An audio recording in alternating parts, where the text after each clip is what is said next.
वेशलिंगसंभूतं विश्वविद्याविबोधकं विश्ववन्द्यं सदा वन्दे विश्वाराध्यं जगद्गुरुं। महामना के द्वारा संस्थापित इस महनीय विश्वविद्यालय के धर्मागम विभाग और वृत्तालय स्वामीनारायण मंदिर, इन दोनों के तत्वावधान में आयोजित श्री शैव श्री स्वामीनारायण मूल सिद्धांत विमर्श के विषय के ऊपर आयोजित द्विदिवसीय संगोष्ठी समारंभ के उद्घाटन सत्र में इस कार्यक्रम के सर्वे सर्वा सद्गुरु पूज्य स्वामी माधव प्रियदास जी और वृत्तालय मंदिर के प्रमुख स्वामी संत वल्लभदास जी इस मंच पर विराजमान सभी सारस्वत विद्वद्गण, आए हुए समस्त विशिष्टगण और संतगण और माताओं,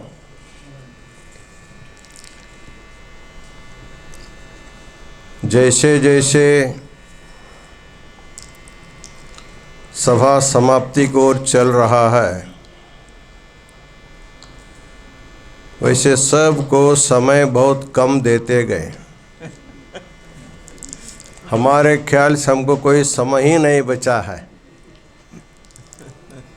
फिर भी एक शिष्टाचार के रूप में दो शब्द हमको आशीर्वचन देना है। स्वामी माधव प्रियदास जब हम दोनों संस्कृत विश्वविद्यालय के वेदांत विभाग में एक ही गुरु के सानिध्य में पढ़ते रहे, तब से आज तक उनका उतना ही स्नेह बंधा हुआ है। बीच में बहुत दिन तक व्यवधान हुआ था, लेकिन हमारे आगम विभाग अध्यक्ष पंडित कमलेश झा जी हम दोनों को फिर जोड़ने का बहुत बड़ा काम किया। उसी के वजह से आज इस महनीय संगोष्ठी का सानिध्य स्थान हमें प्राप्त हुआ है। स्वामी माधव प्रियदास जी जितने विद्वान हैं, उतने सरल स्वभाव के होने के कारण, उनकी सरलता के कारण ही हमको यहाँ आना पड़ा है। ये उनकी सरलता की महिमा है। इस संगोष्ठी में बहुत बड़े बड़े विद्वानों का विचार सुनने को मिला है। हमारे देश विविधता में एकता देखने वाला देश है। हमारे देश में आचार्यों की संख्या कमी नहीं है, ऋषि महर्षियों की संख्या कमी नहीं है। प्रत्येक आचार्य, प्रत्येक ऋषि महर्षियों ने मूल तत्व को, मूल सिद्धांत को विभिन्न मार्गों से बताने का प्रयास किया गया है।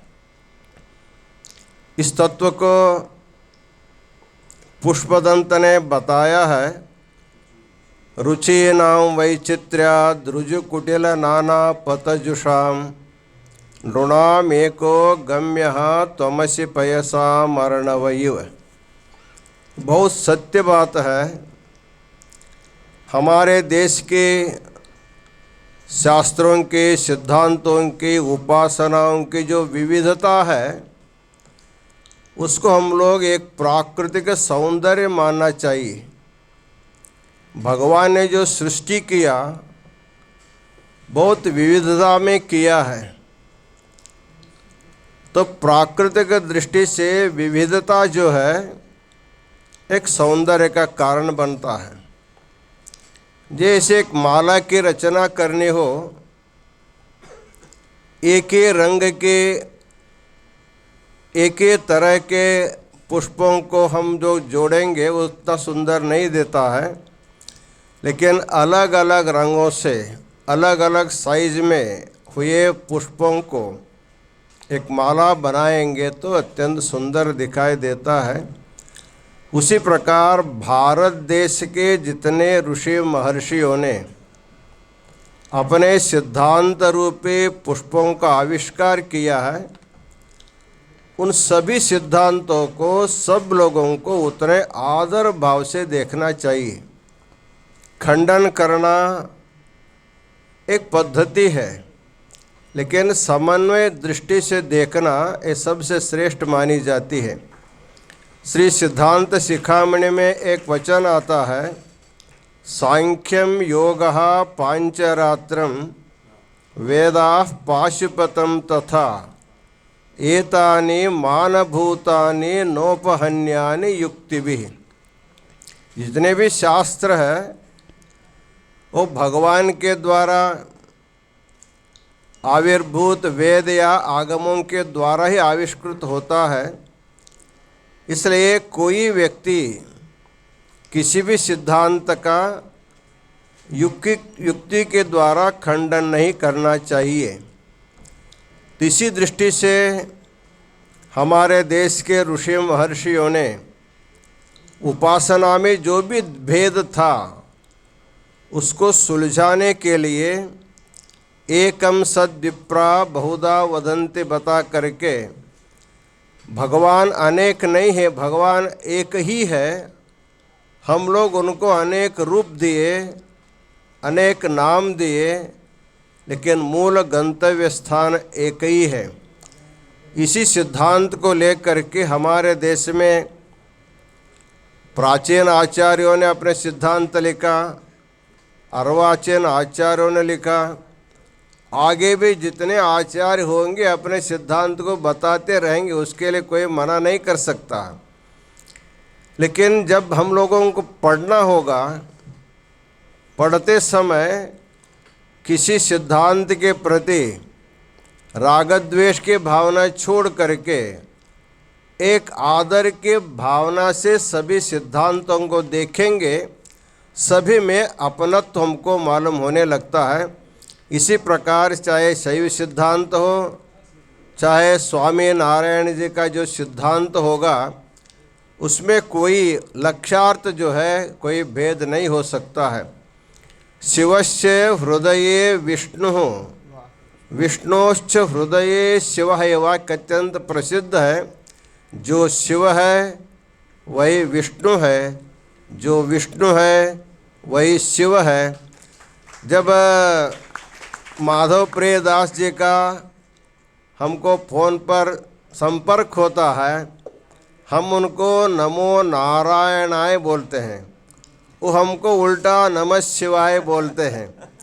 इस प्रकार नारायण और शिव में इतनी समरसता है, इसलिए काशी हिंदू विश्वविद्यालय में शैव सिद्धांत और स्वामी नारायण सिद्धांत के साथ जो समन्वय सिद्धांत का चिंतन 2 दिन शाम से शुरू होने वाला है। अब इस सभा में विद्वानों को जब हम प्रवचन सुनते रहे, सूत्र संचालन करने वाले समय की सीमा से उनको बांधते रहे, लेकिन विद्वानों को समय समय में बांधना उचित नहीं है। इसलिए हमने स्वामी नारायण जी को, अपने माधव प्रियदास जी को बताया, एक ही व्यासपीठ अनेक विद्वानों को मत बुलाइए।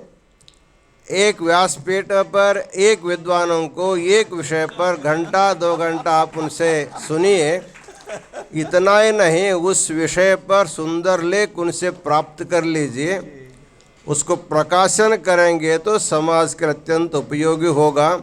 भविष्य काल में माधव प्रियदास जैसे करेंगे ऐसा हमको विश्वास है।